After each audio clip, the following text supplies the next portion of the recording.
Hello friends, welcome back to my YouTube channel दिलीको vlog. कैसे हो आप लोग? उम्मीद है सब अच्छे होंगे, सब बढ़िया होंगे और जो अपनी प्रिपरेशन है वो भी अच्छे से कर रहे होंगे।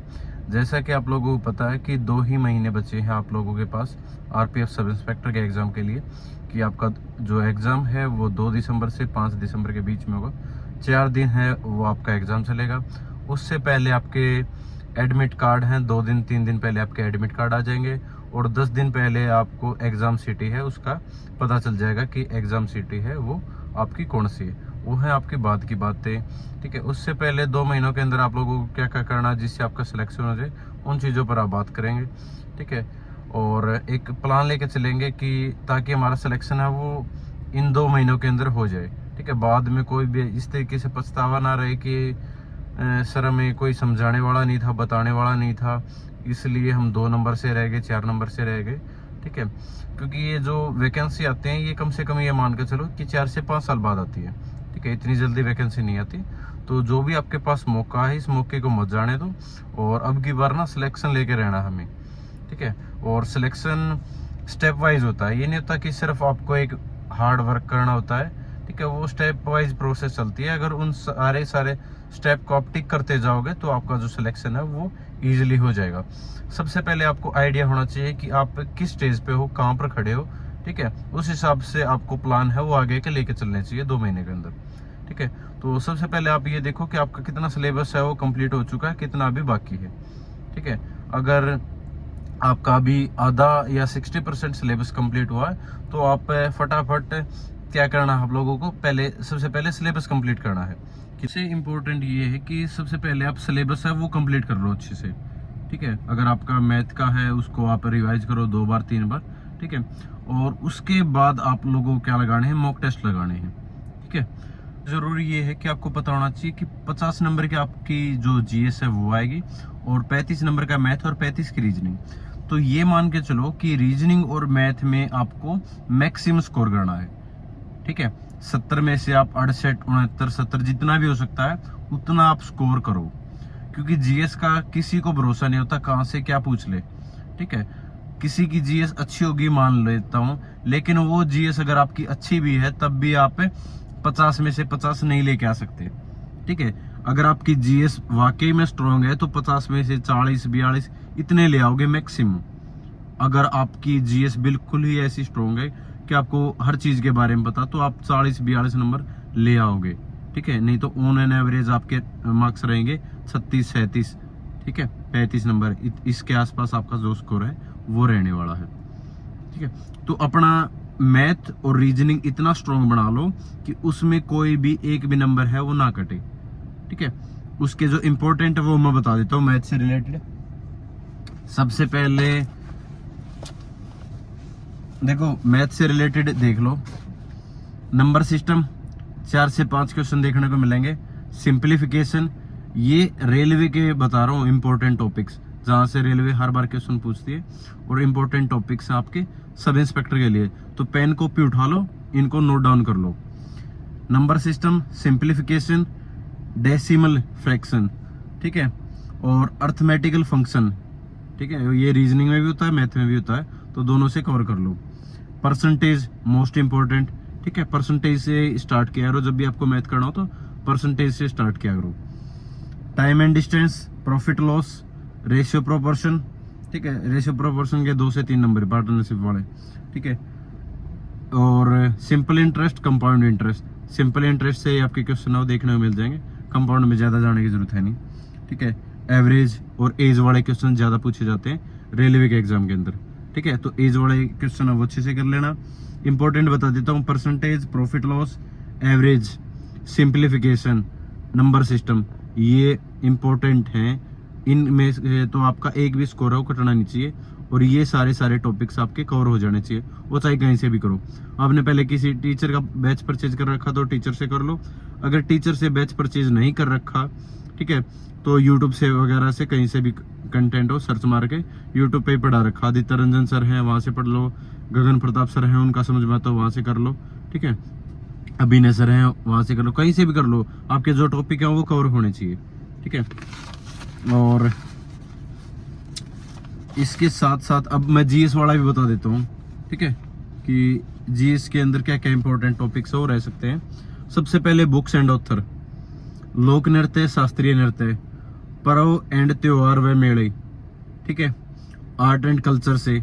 ये नोटबुक के अंदर अपने नोट कर लो और अलग से इन चीजों को ढूंढ कर कहीं से भी, ठीक है, क्रेजी जी के ट्रिक्स है, वहां से कई टॉपिक वो मिल जाएंगे, वहां से अपने नोट डाउन कर लेना। सिर्फ वीडियो नहीं देखनी है, आप लोगों को क्या करना है, बुक के अंदर नोट डाउन करने हैं। प्रमुख मंदिर और उनकी शैली, ठीक है, प्रमुख मंदिर व उनकी शैली, वन्य जीव अभ्यारण्य, कला से संबंधित की, मतलब तबला वादक है, बांसुरी वादक है, संतूर वादक है, इस तरीके से क्वेश्चंस। नोबेल प्राइज, ठीक है, जो इस साल मिले, जो पिछले साल मिले थे, ठीक है, और इस साल जो डिक्लेयर हुए हैं वो चीजें। जनसंख्या से रिलेटेड, अनुसंधान के अंदर, इंपॉर्टेंट मोन्यूमेंट्स, ठीक है, और विश्व के प्रमुख संगठन, ठीक है, और बाकी और भी बता देता हूँ जीएस के टॉपिक, क्योंकि जीएस में सारा सब कुछ कवर करने की जरूरत है नहीं आप लोगों को। अगर जो मैं बता रहा हूँ उतना भी कर लोगे तो वो भी आप लोगों के लिए सफिशिएंट हो जाएगा, ठीक है। आधुनिक भारत है वो इम्पोर्टेंट है, आधुनिक भारत है वो कर लो। जितनी भी युद्ध हैं, लड़ाइयाँ हुई हैं, ठीक है, वर्ल्ड हिस्ट्री के अंदर, वो कवर कर लो। संधि हुई है, संधि कवर कर लो, ठीक है। नृत्य मैंने बता दिया, शास्त्रीय नृत्य वगैरह, ठीक है, उनसे रिलेटेड हर बार क्वेश्चन देखने को मिलते हैं और हर बार आएंगे। मंदिर हैं कि कौन सी शैली से कौन सा मंदिर बना हुआ है, ये मंदिर कहाँ पर प्रेजेंट है। लगभग आपके साउथ के जितने भी मंदिर हैं उनका आपको पता होना चाहिए कि उड़ीसा के कौन कौन से फेमस मंदिर है, तमिलनाडु के, आंध्र प्रदेश के, कर्नाटक के, ठीक है, केरल के, ये 5-6 स्टेट आए मंदिर कर लो, आसाम वगैरह के, ठीक है, वहीं से आपके जो क्वेश्चन है वो बन जाएगा। संविधान संशोधन, जो इम्पोर्टेंट संविधान संशोधन है वो कवर करने हैं, और जो अभी लेटेस्ट हुए हैं वो कवर करने हैं। राष्ट्रपति की शक्तियां, ठीक है, अनुच्छेद हो गए आपके। बुक्स एंड ऑथर मैंने बता दिया। मुख्यालय जितने भी हैं, ठीक है, नेशनल और इंटरनेशनल मुख्यालय, उन सभी का आपको पता होना चाहिए। और सिंधु घाटी सभ्यता से ज्यादा क्वेश्चन पूछे जाते तो वहां से इंपॉर्टेंट है एसएससी का भी और रेलवे का भी, तो वहां से जरूर देखने को मिलेगा। तो सिंधु घाटी सभ्यता वो अच्छे से कवर कर लेना। 2011 की जनगणना, पंचवर्षीय योजनाएं, ये जैसे पंचवर्षीय योजना है ना, ये बुक से नहीं करके आप यूट्यूब से कंटेंट है वो सर्च मार के वहां से कंप्लीट कर लेना। विटामिन्स, राष्ट्रीय उद्यान, मानव रोग, और मुख्य जितनी भी योजनाएं हैं, आजकल योजनाएं चल रही हैं जितनी भी, ठीक है, और केंद्रीय जो सरकार हमारी, उनकी जितनी भी मुख्य योजनाएं हैं उनको कवर कर। ये जो टॉपिक बता रहा हूँ ये अपनी नोटबुक में नोट कर लो और इन टॉपिक्स को कवर कर लेना। आपका ये मान लो 80% सिलेबस है वो कंप्लीट हो जाएगा, ठीक है, 80% सिलेबस कंप्लीट हो जाएगा और आपका स्कोर है जरूर इंप्रूव होगा अगर ये सारी चीजें कवर कर ली तो, ठीक है। और आपके मौलिक अधिकार हैं और अभी जो इंडेक्सेस में जो भी रैंक वगैरह चल रही है वो सारी चीजें, ठीक है। तो ये तो मैंने पढ़ाई का रिलेटेड बता दिया कि जीएस के अगर कुछ भी नहीं पढ़ा आपको, आपने या एक बार ही रिवाइज किया, तो जो मैंने टॉपिक बताए हैं इन टॉपिक्स में से अगर पढ़ लोगे तो आपका 35, 38, 37 नंबर जरूर आसानी से स्कोर हो जाएगा, ठीक है, इसमें कोई भी दो राय नहीं है। दूसरी चीज मैंने मैथ के इंपॉर्टेंट टॉपिक्स हैं बता दिए, तो एक एक टारगेट लेके चलो कि आज मेरा ये टारगेट है, मैंने ये टॉपिक है वो कवर करने हैं, ठीक है। जैसे मैथ का ये टॉपिक है, मैथ है टाइम एंड डिस्टेंस, मेरे को ये आज कंप्लीट करना है। इतने सारे मैंने टॉपिक लिखवाए, इसमें से ये मान लो कि 3 टॉपिक 4 टॉपिक मैंने आज कवर करने हैं। डेली का अगर टारगेट लेके चलोगे ना और शाम को उस टारगेट के बारे में सोचोगे कि हाँ मैंने जो टारगेट लेके चला था मैंने वो अचीव कर लिया, तो अंदर से कॉन्फिडेंस आएगा, शांति होगी एक मन के अंदर कि हाँ मैंने आज इतनी पढ़ाई की है। और डेली से अगर मेरी ये बात मान के चलोगे तो अगर यही रूटीन 10 दिन 15 दिन चलाओगे ना, 10 दिन 15 दिन यही रूटीन चलाओगे तो आपके अंदर इतना कॉन्फिडेंस आ जाएगा कि आप ये मान के चलो कि आप एग्जाम में बैठोगे तो अब ये सोच के बैठोगे कि हाँ मैं एग्जाम निकाल दूंगा, ठीक है, क्योंकि मैंने इतना पढ़ रखा है।